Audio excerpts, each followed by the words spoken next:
Nono dia. Gênesis 18. O Senhor Deus apareceu a Abraão no bosque sagrado de Mamre, a hora mais quente do dia, e Abraão estava sentado na entrada da sua barraca. Ele olhou para cima e viu 3 homens de pé na sua frente.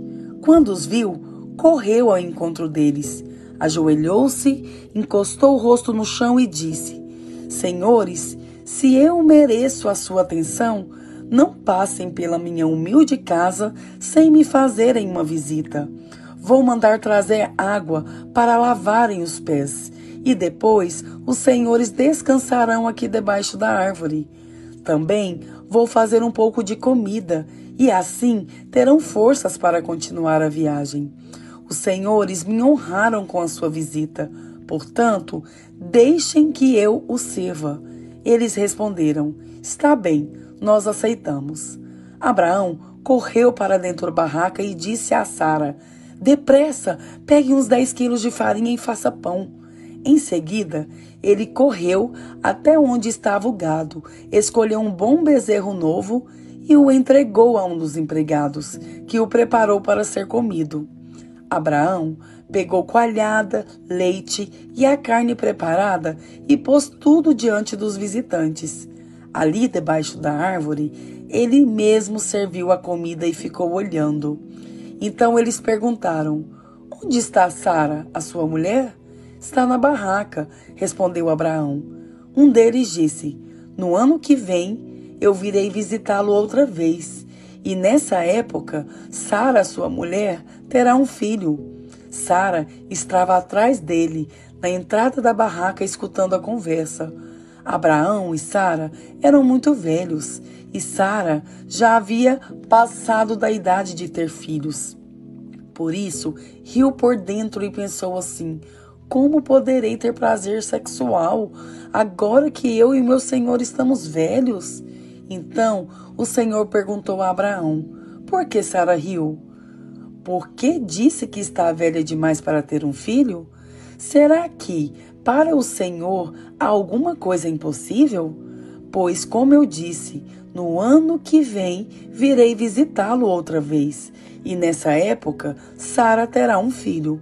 Ao escutar isso, Sara ficou com medo e quis negar. Eu não estava rindo, disse ela. Mas o Senhor respondeu: Não é verdade, você riu mesmo. Depois, os visitantes se levantaram e foram para um lugar de onde podiam ver a cidade de Sodoma.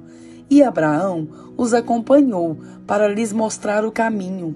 Aí, o Senhor Deus disse a si mesmo: Não vou esconder de Abraão o que pretendo fazer. Os seus descendentes se tornarão uma nação grande e poderosa, e por meio dele eu abençoarei todas as nações da terra.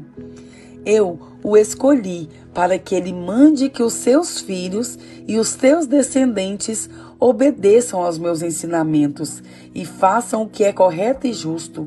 Se eles obedecerem, farei por Abraão tudo o que prometi. Aí o Senhor disse a Abraão: Há terríveis acusações contra Sodoma e Gomorra, e o pecado dos seus moradores é muito grave. Preciso descer até lá para ver se as acusações que tenho ouvido são verdadeiras ou não. Então, 2 dos visitantes saíram, indo na direção de Sodoma. Porém, Abraão ficou ali com Deus, o Senhor. Abraão chegou um pouco mais perto e perguntou: Será que vais destruir os bons junto com os maus? Talvez haja 50 pessoas direitas na cidade. Nesse caso, vais destruir a cidade? Será que não a perdoarias por amor aos 50 bons? Não é possível que mate os bons junto com os maus, como se todos tivessem cometido os mesmos pecados. Não faças isso. Tu és o juiz do mundo inteiro, e por isso agirás com justiça. O Senhor Deus respondeu: Se eu achar 50 pessoas direitas em Sodoma, perdoarei a cidade inteira por causa delas. Abraão voltou a dizer: Perdoa o meu atrevimento de continuar falando contigo, pois tu és o Senhor. Eu sou um simples mortal. Pode acontecer que haja apenas 45 pessoas direitas. Destruirás a cidade por causa dessas diferenças de 5? Deus respondeu: se eu achar 45, não destruirei a cidade. Abraão continuou: e se houver somente 40 bons? Por amor a esses 40, não destruirei a cidade, respondeu Deus. Abraão disse: não fique zangado comigo, Senhor, por eu continuar a falar. E se houver só 30? Deus respondeu: se houver 30, eu perdoarei a cidade. Abraão tornou a insistir: estou sendo atrevido, mas me perdoa, Senhor. Se houver somente 20, por amor a esses 20, não destruirei a cidade. Deus respondeu. Finalmente Abraão disse: não fique zangado comigo, Senhor, pois esta é a última vez que vou falar. E se houver só 10? Por causa desses 10, não destruirei a cidade. Deus respondeu. Quando o Senhor Deus acabou de falar com Abraão, ele foi embora e Abraão voltou para casa. Gênesis 19. Estava anoitecendo quando os 2 anjos chegaram a Sodoma. Ló estava sentado perto do portão de entrada da cidade, quando viu os anjos. Levantou-se e foi recebê-los. Ajoelhou-se, encostou o rosto no chão e disse: Senhores, estou aqui para servi-los. Por favor, aceitem o meu convite e venham se hospedar em minha casa. Os senhores podem lavar os pés e passar a noite ali. Depois se levantarão bem cedo e continuarão a sua viagem. Eles disseram: Não, nós vamos passar a noite na praça. Mas Ló insistiu tanto que eles aceitaram e foram com ele para sua casa. Ló mandou preparar um bom jantar e assar pães sem fermento. E os visitantes jantaram. Mas, antes que eles fossem dormir, todos os homens de Sodoma, tanto os moços como os velhos, cercaram a casa. Eles chamaram Ló e perguntaram: Onde estão os homens que entraram na sua casa esta noite? Traga-os aqui fora, para nós, pois queremos ter relações com eles. Ló saiu para falar com os homens. Ele fechou bem a porta e disse: Por favor, meus amigos, não cometam esse crime. Prestem atenção. Tenho 2 filhas que ainda são virgens. Vou trazê-las aqui para fora para vocês. Façam com elas o que quiserem. Porém, não faça nada com esses homens, pois são meus hóspedes e eu tenho o dever de protegê-los. Mas eles responderam: Saia da nossa frente. E diziam uns aos outros: Esse homem é estrangeiro e quer mandar em nós. Depois, virando-se para Ló, disseram: Pois agora vamos fazer com você pior ainda do que íamos fazer com os seus hóspedes. Os homens de Sodoma se atiraram contra Ló e chegaram perto da porta para arrombá-la. Mas os visitantes pegaram Ló e o puxaram para dentro da casa e fecharam a porta. Em seguida, eles fizeram que os homens, tanto os moços como os velhos, que estavam do lado de fora, ficassem cegos. E assim não conseguiram encontrar a porta. Então os visitantes disseram a Ló: Tem mais gente sua aqui? Pegue os seus filhos, as suas filhas, os seus genros e outros parentes que você tiver na cidade e tire todos daqui, pois nós vamos destruir esse lugar. O Senhor Deus tem ouvido as terríveis acusações que há contra essa gente e por isso nos mandou destruirmos Sodoma. Então Ló saiu e foi falar com os homens que iam casar com suas filhas. Ele disse: Arrumem-se depressa e saiam daqui, porque o Senhor vai destruir a cidade. Mas eles pensaram que Ló estivesse brincando. De madrugada, os anjos insistiam com Ló, dizendo: Arrumem-se depressa, pegue a sua mulher e as suas 2 filhas e saia daqui, para que vocês não morram quando a cidade for destruída. E como ele estava demorando, Os anjos pegaram pela mão de Ló, a sua mulher e as suas filhas e os levaram para fora da cidade, pois o Senhor teve compaixão de Ló. Então um dos anjos disse a Ló: agora corra e salve a sua vida. Não olhe para trás, nem pare neste vale. Fuja para a montanha, senão você vai morrer. Mas Ló respondeu: Senhor, não me obrigue a fazer isso, por favor. O Senhor me fez um grande favor e teve pena de mim, salvando a minha vida. Mas a montanha fica muito longe daqui e a destruição vai me alcançar e acabar comigo antes que eu chegue lá. Está vendo aquela cidadezinha ali? Ela fica perto. Deixe que eu fuja para lá a fim de salvar a minha vida. Veja que é uma cidade bem pequena. Então o anjo disse: está bem, concordo. Eu não destruirei aquela cidade. Agora vá depressa, pois eu não poderei fazer nada enquanto você não chegar lá. Ló tinha dito que a cidade era bem pequena e por isso ela recebeu o nome de Zoar. Ló chegou a Zoar depois que o sol já havia saído. De repente, lá do céu, o Senhor Deus fez chover fogo e enxofre sobre Sodoma e Gomorra. Ele destruiu essas duas cidades e também todo o vale e os seus moradores, e acabou com todas as plantas e árvores daquela região. E aconteceu que a mulher de Ló olhou para trás e virou uma estátua de sal. No dia seguinte, Abraão se levantou de madrugada e foi até o lugar onde havia falado com Deus o Senhor. Abraão olhou na direção de Sodoma, de Gomorra e de todo o vale e viu que da terra subia fumaça, como se fosse a fumaça de uma grande fornalha. Foi assim que Deus destruiu as cidades do vale, mas ele pensou em Abraão e fez com que Ló escapasse da destruição das cidades onde havia morado.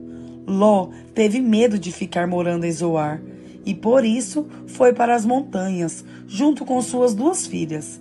Ali, os três viviam numa caverna.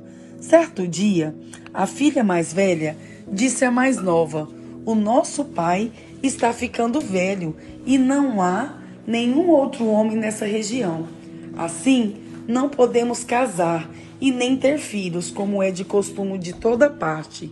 Venha cá, vamos dar vinho a papai até que fique bêbado. Então, nós nos deitaremos com ele e assim teremos filhos. Naquela mesma noite, elas deram vinho ao pai e a filha mais velha teve relação com ele. Mas ele estava tão bêbado que não percebeu nada. No dia seguinte, a filha mais velha disse à irmã: eu dormi ontem à noite com o papai. Vamos embebedá-lo de novo hoje à noite e você vai dormir com ele. Assim, nós duas teremos filhos com ele e conservaremos a sua descendência. Nessa noite, tornaram a dar vinho ao pai e a filha mais nova teve relação com ele. De novo, ele estava tão bêbado que não percebeu nada. Assim, as duas filhas de Ló ficaram grávidas do próprio pai. A mais velha teve um filho, a quem deu o nome de Moabe. Ele foi o pai dos moabitas de hoje. A mais nova também teve um filho e pôs nele o nome de Ben-Ami. Ele foi o pai de Amonitas de hoje. Romanos 9. O que eu digo é verdade. Sou de Cristo e não minto, pois a minha consciência, que é controlada pelo Espírito Santo, também me afirma que não estou mentindo. Sinto uma grande tristeza e uma dor sem fim no coração por causa do meu povo, que é minha raça e meu sangue. Para o bem desse povo, eu mesmo poderia desejar receber a maldição de Deus e ficar separado de Cristo. Eles são o povo escolhido por Deus. Ele os tornou seus filhos e repartiu a sua glória com eles. Deus fez suas alianças com eles e lhes deu a lei, a verdadeira maneira de adorar e as promessas. Eles são descendentes dos patriarcas, e como ser humano, Cristo pertence à raça deles. Que Cristo, que é o Deus que governa todos, seja louvado para sempre. Amém. Eu não estou dizendo que a promessa de Deus tenha falhado. De fato, nem todos os israelitas fazem parte do povo de Deus. Nem todos os descendentes de Abraão são filhos de Deus, pois Deus disse a Abraão, por meio de Isaque, é que você terá os descendentes que eu lhe prometi. Isso quer dizer que os que são considerados como os verdadeiros descendentes de Abraão são aqueles que nasceram como resultado da promessa de Deus, e não os que nasceram de modo natural. Pois, quando fez a promessa, Deus disse a Abraão o seguinte: no tempo certo eu voltarei e Sara, sua mulher, terá um filho. E mais ainda, os 2 filhos de Rebeca tinham o mesmo pai, o nosso antepassado Isaque. Mas, para a escolha de um deles fosse completamente de acordo com o plano de Deus, o próprio Deus disse a Rebeca: o mais velho será dominado pelo mais moço. Disse isso antes de eles nascerem e antes de fazerem qualquer coisa boa ou má. Assim, ficou confirmado que é de acordo com o seu plano que Deus escolhe aqueles que Ele quer chamar, sem levar em conta o que eles tenham feito. Como dizem as Escrituras Sagradas, eu escolhi Jacó, mas rejeitei Esaú. O que vamos dizer então? Que Deus é injusto? De modo nenhum, pois ele disse a Moisés: terei misericórdia de quem eu quiser, terei pena de quem eu desejar. Portanto, tudo isso depende não do que as pessoas querem ou fazem, mas somente da misericórdia de Deus. Porque, como está escrito nas Escrituras Sagradas, Deus disse a Faraó: foi para isto mesmo que eu pus você como rei, para mostrar o meu poder e fazer com que o meu nome seja conhecido no mundo inteiro. Portanto, Deus tenha misericórdia de quem Ele quer e endurece o coração de quem Ele quer. Algum de vocês vai me dizer: se é assim, como é que Deus pode encontrar culpa nas pessoas? Quem pode ir contra a vontade de Deus? Mas quem é você, meu amigo, para discutir com Deus? Será que um pote de barro pode perguntar o que fez? Por que você me fez assim? Pois o homem que faz o pote tem o direito de usar o barro como quer. Do mesmo barro, ele pode fazer 2 potes, um pote para uso especial e outro para uso comum. E foi isso que Deus fez. Ele quis mostrar a sua ira e tornar bem conhecido o seu poder. Assim, suportou com muita paciência os que mereciam o castigo e que iam ser destruídos. Ele quis também mostrar como é grande a sua glória, que ele derramou sobre nós, que somos aqueles de quem ele teve pena e a quem ele já havia sido preparado para receberem a sua glória. Pois nós somos aqueles que Deus chamou, não somente os que são judeus, mas também os não-judeus. Isso é o que ele diz no livro de Oséias: aqueles que não eram meu povo, eu chamarei de meu povo. A nação que eu não amava, chamarei de minha amada. E no mesmo lugar onde foi dito: vocês não são o meu povo, ali eles serão chamados de os filhos do Deus vivo. E Isaías disse a respeito de Israel: mesmo que o povo de Israel seja tão numeroso como os grãos de areia da praia do mar, somente alguns deles serão salvos.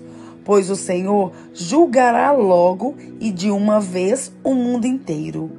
Como o próprio Isaías tinha dito antes, se o Senhor Todo-Poderoso não nos tivesse deixado alguns descendentes, seríamos agora como a cidade de Sodoma, estaríamos destruídos como Gomorra. O que vamos dizer então? Vamos dizer isto: os não-judeus que não procuravam ser aceitos por Deus foram aceitos por meio da fé.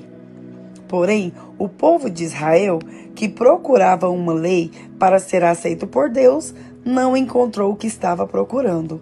E por que não? Porque eles procuravam alcançar isso por meio das suas ações e não por meio da fé. Eles tropeçaram na pedra de tropeço, como dizem as Escrituras Sagradas. Vejam, estou colocando em Sião uma pedra que eles vão tropeçar, a rocha que vai fazê-los cair. Mas quem crer nela não ficará desiludido.